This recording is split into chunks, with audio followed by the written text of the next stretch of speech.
سر خیبر پختونخوا میں آج کل لوڈ شیڈنگ کے پورے صوبے میں احتجاج ہو رہے ہیں. ایم پی خود کو پختونوں کے حقیقی ترجمات سمجھتے ہیں, مگر بجلی کی لوڈ شیڈنگ پر ایم پی مسلسل خاموشی. قوم کو آپ کیا پیغام دے رہے ہیں اور پختون قوم کا گناہ کیا ہے؟ دیکھیے بہت شکریہ آپ کا.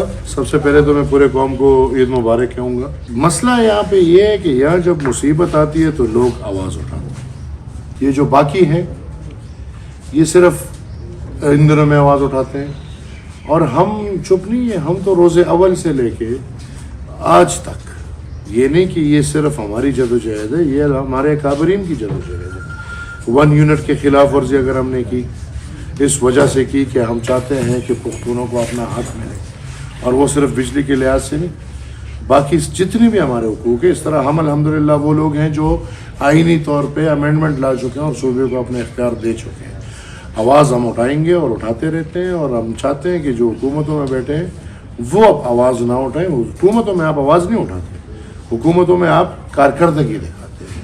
لہٰذا ہم چاہتے ہیں کہ جو حکومت ہے وہ آواز اٹھانے کے بجائے کارکردگی دکھائے, اور سنجیدگی کے ساتھ جو آواز بھی پختونخوا کے حقوق کے لیے اٹھے گی عوامی نیشنل پارٹی اس کا حصہ بنے گی. سر یہ بتائیے, گزشتہ مہینے آزاد کشمیر میں پوری قوم نے کئی سڑکوں پر بھرپور ایک ہفتہ احتجاج کیا, پھر پوری ریاست سرینڈر ہوئی.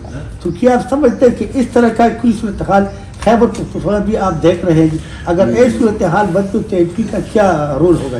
میں آپ کا مشکور ہوں. یہ میں بہت پہلے کہہ چکا ہوں, اور کشمیریوں نے بڑا غیرت مندانہ طریقے سے, اگر آپ ادھر دیکھیں تو کوئی سیاست نہیں ہوئی, کچھ اور نہیں ہوا, اور بڑے غیرت مندانہ طریقے سے اپنے حقوق کے لیے آواز اٹھائے. بدقسمتی سے پختون قوم کی اگر آپ بات کرتے ہیں, اگر پختون قوم اپنے حقوق کی آواز اٹھاتی تو آج جس نیچ پہ ہم پہنچ چکے ہیں, ہم اس نیچ پہ کبھی بھی بدقسمتی سے نہیں پہنچتے.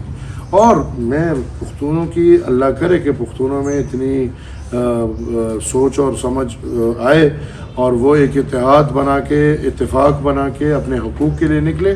انشاءاللہ ہم صف اول میں ہوں گے. سر آج 11 بجے علی امین گڑھ پوری کانفرنس کی ہے اور وعدہ کی اجازت دی کہ 12 گھنٹے لوڈ شیڈنگ کریں.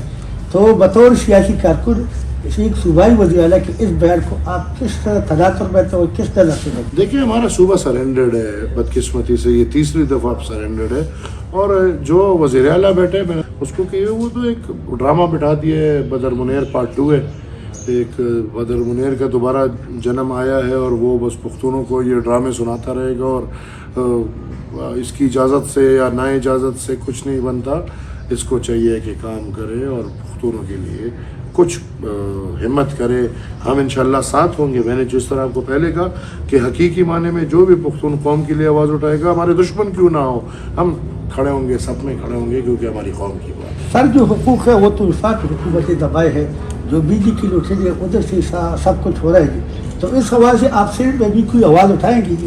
میں تو انشاءاللہ ہر قسم کا آواز سینٹ میں اٹھاؤں گا, اور میں بات کروں گا. آبویسلی جو وفاقیت کی بات آپ کر رہے ہیں تو بالکل میں وہ بات کروں گا, لیکن مجبوراً ہمارے جو وسائل ہیں وہ وفاق نہیں دبائے. ہمارے مسائل جن لوگوں نے دبائے ہیں, ہمارے وزیر اعلیٰ انہی کا غلام ہے. تو یہ آپ اس بات کو جو سمجھ سکتا ہے وہ سمجھے. اور میں الحمدللہ پختونوں کے حقوق کے لیے, آپ نے سنا ہوگا بجٹ میں نے حقوق کی بات کی, اس طرح میں نے بات پختونوں کے حقوق پہ نہیں کی, لیکن میں نے پاکستان کے جو مسائل ہیں اور اس کے لیے کوئی قدم رکھے اس پہ بات کی. انشاءاللہ میں کروں گا. 6 سال ان سب پہ باتیں کروں گا. ہمارے 18th امینڈمنٹ پروونشلزم پہ میں بات کروں گا, پروونشل اٹانومی پہ میں بات کروں گا, فیڈریشنز پہ میں بات کروں گا. میں انشاءاللہ صرف پختونخوا کے نہیں, بلوچستان کے مسائل ہیں, سندھ کے مسائل ہیں, ہمارے جنوبی پنجاب کے مسائل ہیں, ان سب پہ انشاءاللہ میں بڑھ چڑھ کے بات کروں گا بغیر جھجک کے. اور انشاءاللہ 6 سال بہت ٹائم ہے. اس کے ساتھ ساتھ جو ہمارے دہشت گردی کا جو مسئلہ ہے تو وقتاً فوقتاً. سر کسی میں وفاقی بجٹ میں کسی کے لیے بہت پیسے کم رکھے گئے تو پختونخوا بھی اس پہ برا اثر پڑے گا.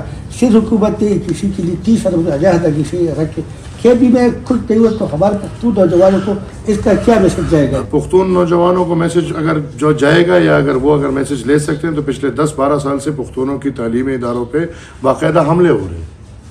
آپ کا 10-12 سال میں جو کوئی نئے انسٹیٹیوٹ تو بننا چھوڑ دیں, جو آپ کے پرانے انسٹیٹیوٹ یا جو ہمارے بنائے انسٹیٹیوٹ ہیں ان پہ کوشش ہو رہی ہے کہ کس طرح بند ہو جائے. دیکھیں ہم ہمیشہ انگلی دوسرے کی طرف اٹھاتے ہیں، لیکن آج آپ اپنے صوبے میں دیکھیں آرٹ کے پتہ نہیں 12 VCs نہیں ہیں یونیورسٹیز میں. اس طرح تو نظام نہیں چلتا، اس طرح تو آپ کبھی بھی نظام نہیں چلا سکتے. اور پھر حالات جو ہیں حالات گمبھیر ہیں. بجٹ میں ایجوکیشن کا جو آپ نے جس طرح بات کی، اوور آل ایجوکیشن بجٹ کو کم کیا گیا ہے، ہیلتھ کے بجٹ کو کم کیا گیا ہے. بلکہ میں نے تو سننے میں یہ آیا ہے کہ باقاعدہ IMF نے پاکستان پہ یہ پابندی لگائی ہے کہ آپ کوئی نیا انسٹیٹیوٹ نہیں کھول سکتے، آپ کوئی نئی یونیورسٹی نہیں کھول سکتے. آپ بہت پابندیاں لگائی ہیں، لیکن تعلیمی مد میں یہ پابندی بھی پاکستان پہ لگ چکی ہے کہ پاکستان یہ قرضہ لینے میں پاکستان نے یہ کمٹمنٹ کی ہے کہ نئی یونیورسٹیز نہیں کھول سکتے. تو پختونوں کے لیے اور بالخصوص اس قوم کے لیے، پاکستان کے لیے، پھر سب قومیتوں کے لیے تعلیم، جو ہمارے آقا ہیں ان کے لیے تعلیم ترجیح نہیں ہے، اور پھر آبویسلی اس کا اثر پڑے گا. سر جس طرح آپ دیکھ رہے ہیں دہشت گردی کی لہر میں ایک بار پھر اضافہ ہو رہا ہے، اور ہمارا جو جنوبی اضلاع ہے وہاں دہشت گردی لوگ تھک کیا گیا کہ دوبارہ داخل بکاری کر رہے ہیں.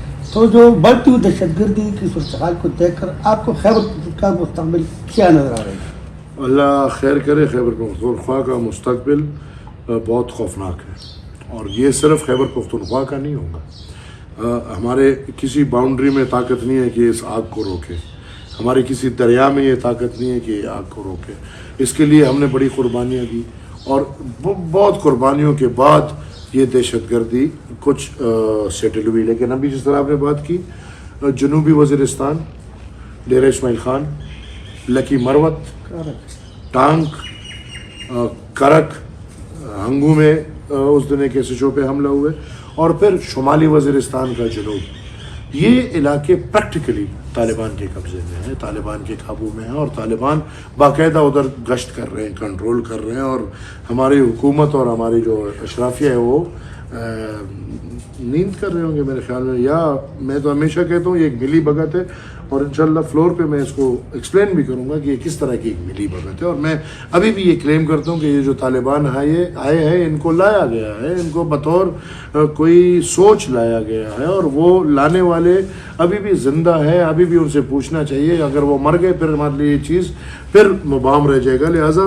میں ہر عدالت میں جانے کو تیار ہوں، گیا ہوں، لیکن مجھے کوئی جواب نہیں ملتا کہ جو 40,000 دہشت گرد جنرل باجوہ، فیض، عمران، عارف علوی، اور ہمارے ادھر محمود خان اور یہ سیف کے ہوتے ہوئے جو 40,000 دہشت گرد پختونخوا لا کے سیٹل کیے گئے ہیں، وہ کیا وجہ ہے؟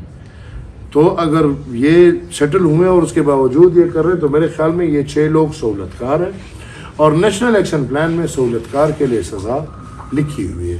میرے خیال میں مثالی سزا میں دینی چاہیے سہولت کاروں کو، ان دہشت گردوں کو لانے والے کو، اور ایسا مثالی سزا دے کہ آئندہ کوئی یہ حرکت یا ملک کے ساتھ اس قسم کا کھلواڑ نہ کرے.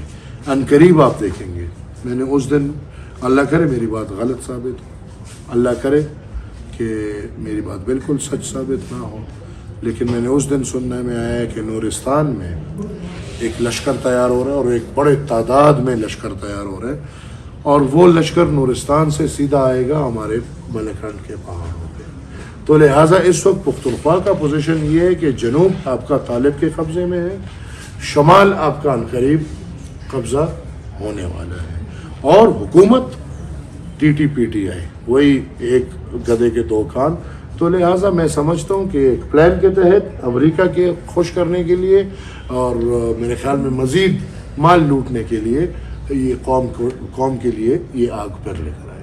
سر جو ملک کے موجودہ معاشی اور سیاسی عدم استحکام کی صورتحال ہے، اس طرح آپ کیا دیکھتے ہیں کہ موجودہ حکومت کتنی دیر تک چلے گی؟ جو لوگ چلانے والے ہیں یہ سوال ان سے پوچھ لیا جائے. سر اس میں جو ورنہ حکومت کا کیا کام ہے؟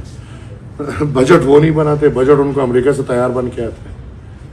فوراً جو سب کچھ ہے وہ بھائی آپ کا دفاعی ادارہ کرتا ہے، دفاع آلریڈی آپ کا دفاعی ادارہ کرتا ہے. لہٰذا میرے خیال میں 5-6 وزارتیں ہوں گی، 5-6 اس میں بھی میں کیا کہوں PWD بھی ختم ہونے والا ہے، جو سیاستدان ایک ادارہ تھا جس کے تھرو خدمت کرتے تھے، علاقوں میں کام ہوتے تھے، نئے بجٹ کے بعد جو کمٹمنٹ ہوئی PWD بھی ختم کر رہے ہیں. تو اب مجھے سمجھ نہیں آتی کہ حکومت کے کنٹرول میں کون سی وزارتیں ہیں، لہٰذا کنٹرول کرنے والے اور لوگ ہیں، وہ جب تک چاہے حکومت چلا لیں گے، نہیں تو اسی دن بیٹھ رہے. سر تو یہ تو آئین میں واضح طور پر ہے کہ پارلیمنٹ بالادست ہے اور فوج اقتدار رہے گی.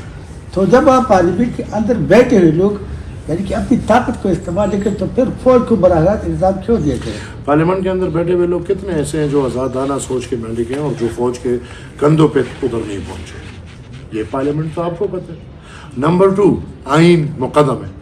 میں اور آپ آئین مقدم مانتے ہیں. کیا وہ لوگ جو وردی کے ہوس میں جو طاقت کے نشے میں بڑھ جاتے ہیں کیا وہ آئین کو مانتے ہیں؟ جو پاکستان میں 40-50 سال مارشل لاء لگا ہے کیا آئین کو مانا ہے؟ جو پاکستان میں بار بار عوام کے مینڈیٹ پہ ڈاکہ ڈالا جا رہا ہے کیا آئین کو کوئی مان رہا ہے؟ نہیں. ادھر تو مسئلہ یہی ہے کہ آئین میرے لیے، آپ کے لیے، باقیوں کے لیے، زورور کے لیے آئین اور قانون نہیں ہے. ان کا جو دل کرے وہ کرتے ہیں اور میرے خیال میں یہ ملک اسی طرح چل رہا ہے. اور میرا تو ابھی جو جدوجہد ہے، ہماری جدوجہد ہے ہی اس لیے کہ ہم آئین کو مقدم کریں اور آئین میں جو ہر کسی کا دائرہ اختیار ہے اس کے اندر سب کو لے. سر یہ بتائیں کہ ابھی خالد چیف کا دورہ کیا تو آرمی چیف بھی ساتھ ساتھ، تو وزیر کے ساتھ آرمی چیف کے دورے کو آپ کس طرح سے دیکھتے ہیں؟ تو اگر صرف وزیر اعظم جائے گا صرف فوٹو شوٹ ہوگا اور بنیادی بندہ آپ کو پتہ ہے وہ جاتا ہے تو گارنٹی بھی. گارنٹی. سر آخری سوال یہ ہے کہ JVI اور NP کا فوج کی سیاست میں مدار خلاف ایک ہی موقع پر ایک پیج پر ہے، تو مستقبل قریب میں JVI اور NP ایک پیج پر آ سکتے ایک party agenda per. Thank you sir.